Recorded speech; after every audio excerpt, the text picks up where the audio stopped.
BJP ರಾಜ್ಯಾಧ್ಯಕ್ಷ ಸ್ಥಾನಕ್ಕೆ ಮತ್ತೊಬ್ಬ ನಾಯಕ ಈಗ ಟವಲ್ ಹಾಕಿರುವಂತಹದ್ದು. ಬಿಜೆಪಿಯ ಪ್ರತಿ ನಾಯಕರಿಗೂ ರಾಜ್ಯಾಧ್ಯಕ್ಷರ ಮೇಲೆ ಕಣ್ಣು. ವಿಜಯೇಂದ್ರ ಮೇಲೆ ಅಸಮಾಧಾನ ತೋರಿದ ಹಿರಿಯ ನಾಯಕ.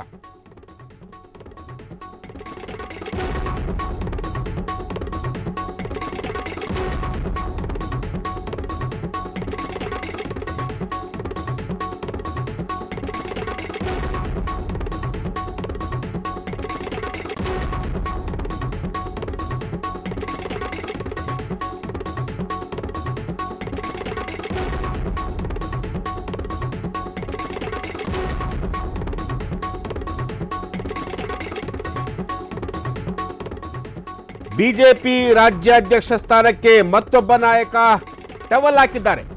ಬಿಜೆಪಿಯ ಪ್ರತಿ ನಾಯಕರಿಗೂ ರಾಜ್ಯಾಧ್ಯಕ್ಷರ ಮೇಲೆ ಕಣ್ಣು. ವಿಜಯೇಂದ್ರ ಮೇಲೆ ಅಸಮಾಧಾನ ತೋರಿದ ಹಿರಿಯ ನಾಯಕ. ಯಡಿಯೂರಪ್ಪ ಬಣದ ಪ್ರಭಾವಿ ರಾಜಕಾರಣಿಯಾಗಿ ಗುರುತಿಸಿಕೊಂಡಿದ್ರು. ವಿಜಯೇಂದ್ರನಿಗೆ ಯಡಿಯೂರಪ್ಪ ಬಣವೇ ಮುಳುವಾಗಿದೆ. ಬಸವರಾಜ ಬೊಮ್ಮಾಯಿ ಆಯಿತು, ಶ್ರೀರಾಮುಲು ಆಯಿತು. ಈಗ ಮತ್ತೊಬ್ಬ ನಾಯಕ ಕೂಡ ಬಿಜೆಪಿ ರಾಜ್ಯಾಧ್ಯಕ್ಷ ಸ್ಥಾನಕ್ಕೆ ಟವಲ್ ಹಾಕಿದ್ದಾರೆ. ಹಾಗಾದ್ರೆ ಆ ನಾಯಕ ಯಾರು? ಅವರ ಹಿನ್ನೆಲೆ ಏನು? ಎಸ್, ಇದು ಬಿಜೆಪಿ ರಾಜ್ಯಾಧ್ಯಕ್ಷ ಸ್ಥಾನಕ್ಕೆ ಮತ್ತೊಬ್ಬ ನಾಯಕ ಈಗ ಟವಲ್ ಹಾಕಿರುವಂತಹದ್ದು. ಹಾಗಾದ್ರೆ ಆ ನಾಯಕ ಯಾರು? ಅವರ ಹಿನ್ನೆಲೆ ಏನು? ಯಾಕೆ ಪ್ರತಿಯೊಬ್ಬರು ಕೂಡ ರಾಜ್ಯಾಧ್ಯಕ್ಷರ ಮೇಲೇ, ಅಂದರೆ ರಾಜ್ಯಾಧ್ಯಕ್ಷರ ಕುರ್ಚಿಯ ಮೇಲೇ ಯಾಕೆ ಕಣ್ಣಾಕ್ತಾರೆ? ಎಸ್, ಇದು ಯಡಿಯೂರಪ್ಪ ಬಣದ ಪ್ರಭಾವಿ ರಾಜಕಾರಣಿಯಂತೆ. ವಿಜಯೇಂದ್ರನಿಗೆ ಯಡಿಯೂರಪ್ಪ ಅವರ ಬಣವೇ ಈಗ ಮುಳುವಾಗಿರುವಂತಹದ್ದು. ಬಸವರಾಜ ಬೊಮ್ಮಾಯಿ ಆಯಿತು, ಶ್ರೀರಾಮುಲು ಆಯಿತು.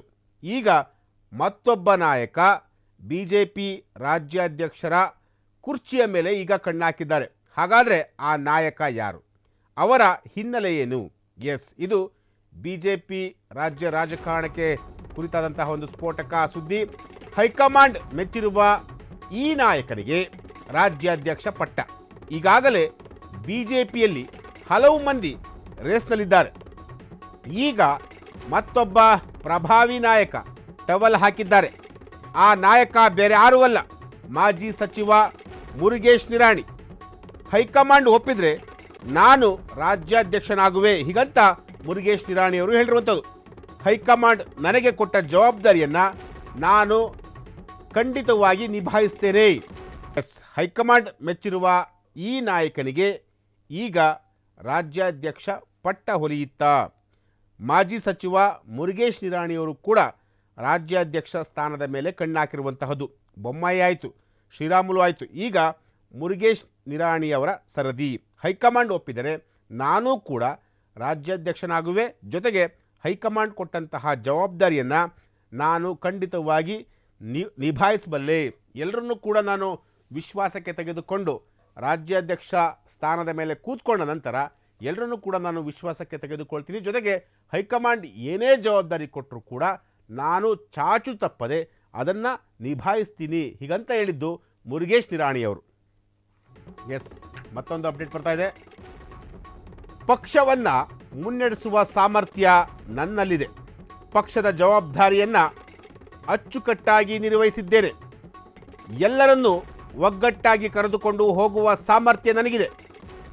ವಿಜಯೇಂದ್ರ ಪಕ್ಷ ಸಂಘಟನೆಯಲ್ಲಿ ವಿಫಲರಾಗಿದ್ದಾರೆ. ವಿಜಯೇಂದ್ರಗೆ ಅನುಭವದ ಕೊರತೆ ತುಂಬ ಕಡಿಮೆ ಇದೆ. ಜನ ಅಪ್ಪನನ್ನ ಇಷ್ಟಪಟ್ಟರೆ ಮಗನನ್ನ ಇಷ್ಟಪಡಬೇಕು ಅಂತ ಏನಾದರೂ ಕಾನೂನು ಇದೆಯಾ? ಮಗನನ್ನ ಖಂಡಿತವಾಗಲೂ ಇಷ್ಟಪಟ್ಟಿಲ್ಲ. ಎಸ್, ಇದು ವಿಜಯೇಂದ್ರ ಅವರಿಗೆ ಮುರುಗೇಶ್ ನಿರಾಣಿಯವರು ನೇರವಾಗಿ ಟಾಂಟ್ ಕೊಟ್ಟಿರುವಂತಹದ್ದು. ಎಸ್, ಪಕ್ಷವನ್ನು ಮುನ್ನಡೆಸುವ ಸಾಮರ್ಥ್ಯ ನನ್ನಲ್ಲೂ ಕೂಡ ಇದೆ, ಹೀಗಂತ ಮುರುಗೇಶ್ ನಿರಾಣಿಯವರು ಹೇಳಿರುವಂತಹದ್ದು. ಎಲ್ಲರನ್ನ ಒಗ್ಗಟ್ಟಾಗಿ ಕರೆದುಕೊಂಡು ಹೋಗುವ ಸಾಮರ್ಥ್ಯ ಕೂಡ ನನಗಿದೆ. ಜೊತೆಗೆ ವಿಜಯೇಂದ್ರ ಪಕ್ಷ ಸಂಘಟನೆಯನ್ನು ಮಾಡುವಲ್ಲಿ ವಿಜಯೇಂದ್ರ ಕಂಪ್ಲೀಟ್ ಆಗಿ ವಿಫಲರಾಗಿದ್ದಾರೆ. ಅವರು ಸಕ್ಸಸ್ ಆಗಿಲ್ಲ. ವಿಜಯೇಂದ್ರಗೆ ಅನುಭವದ ಕೊರತೆ ಇದೆ, ಹೀಗಂತ ಹೇಳಿದ್ದು ಮುರುಗೇಶ್ ನಿರಾಣಿಯವರು. ಮುರುಗೇಶ್ ನಿರಾಣಿ ಬೇರೆ ಯಾರೂ ಅಲ್ಲ, ಯಡಿಯೂರಪ್ಪ ಬಣದಲ್ಲಿ ಗುರುತಿಸಿಕೊಂಡಂತಹ ನಾಯಕ, ತನ್ನದೇ ಆದಂತಹ ವರ್ಚಸ್ಸನ್ನು ಇಟ್ಕೊಂಡಿರುವಂತಹ ನಾಯಕ. ಈಗ ಮುರುಗೇಶ್ ನಿರಾಣಿಯವರ ಕಣ್ಣು BJP ರಾಜ್ಯಾಧ್ಯಕ್ಷರ ಕುರ್ಚಿಯ ಮೇಲೆ ಬಿದ್ದಿರುವಂತಹದ್ದು. ಹಾಗಾಗಿ ಹೈಕಮಾಂಡ್ ಕೂಡ ಎಲ್ಲೋ ಒಂದು ಕಡೆ ಇವ್ರನ್ನ ಆಯ್ಕೆ ಮಾಡುವಂತಹ ಒಂದು ಸಾಧ್ಯತೆ ಇದೆಯಾ, ಅದು ಮುಂದಿನ ದಿನಗಳಲ್ಲಿ ಗೊತ್ತಾಗುತ್ತೆ. ಸದ್ಯಕ್ಕಂತೂ ಮುರುಗೇಶ್ ನಿರಾಣಿಯವರು BJP ರಾಜ್ಯಾಧ್ಯಕ್ಷರ ಕುರ್ಚಿಯ ಮೇಲೆ ಕಣ್ಣು ಹಾಕಿದ್ದಾರೆ. ಪಕ್ಷವನ್ನು ಮುನ್ನಡೆಸುವಂತಹ ಒಂದು ಸಾಮರ್ಥ್ಯ ನನ್ನಲ್ಲೂ ಕೂಡ ಇದೆ, ಪಕ್ಷದ ಜವಾಬ್ದಾರಿಯನ್ನು ನಾನು ಅಚ್ಚುಕಟ್ಟಾಗಿ ನಿರ್ವಹಿಸ್ತೇನೆ, ಹೀಗಂತ ಮುರುಗೇಶ್ ನಿರಾಣಿಯವರು ಹೇಳಿರುವಂಥದ್ದು. ಜೊತೆಗೆ ಎಲ್ಲರನ್ನೂ ಕೂಡ ಒಗ್ಗಟ್ಟಾಗಿ ಕರೆದುಕೊಂಡು ಹೋಗುವಂತಹ ಒಂದು ಸಾಮರ್ಥ್ಯ ನನ್ನ ಬಳಿ ಇದೆ. ವಿಜೇಂದ್ರ ಅವರು ಪಕ್ಷ ಸಂಘಟನೆ ಮಾಡೋದ್ರಲ್ಲಿ ವಿಫಲರಾಗಿದ್ದಾರೆ. ಹಾಗಾಗಿ ಅವರಿಗೆ ಅನುಭವದ ಕೊರತೆ ಇರೋದ್ರಿಂದ ಅವರಿಗೆ ಪಕ್ಷವನ್ನು ಸಂಘಟಿಸಲಿಕ್ಕೆ ಸಾಧ್ಯ ಆಗ್ತಿಲ್ಲ. ಸೊ ಹಾಗಾಗಿ ಆ ಜವಾಬ್ದಾರಿಯನ್ನು ನಾನು ಹೊತ್ಕೊಂಡ್ರೆ ಖಂಡಿತವಾಗಿ ಅದನ್ನು ನಿಭಾಯಿಸ್ತೀನಿ, ನೀರು ಕುಡಿದಂತೆ ಅದನ್ನು ನಾನು ನಿಭಾಯಿಸ್ತೀನಿ ಅಂತೇಳಿ ಈಗ ಮುರುಗೇಶ್ ನಿರಾಣಿಯವರು ಹೇಳಿರುವಂತಹದ್ದು. ಕ್ಷಣ ಕ್ಷಣದ ಸುದ್ದಿಗಳಿಗಾಗಿ ಫ್ರೀಡಂ ಟಿವಿ ಸಬ್ಸ್ಕ್ರೈಬ್ ಮಾಡಿ, ಲೈಕ್ ಮಾಡಿ ಹಾಗೂ ಫಾಲೋ ಮಾಡಿ. ಹೊಸ ಸುದ್ದಿಗಳ ನೋಟಿಫಿಕೇಶನ್ಗಾಗಿ ಬೆಲ್ ಐಕಾನ್ ಮೇಲೆ ಕ್ಲಿಕ್ ಮಾಡಿ.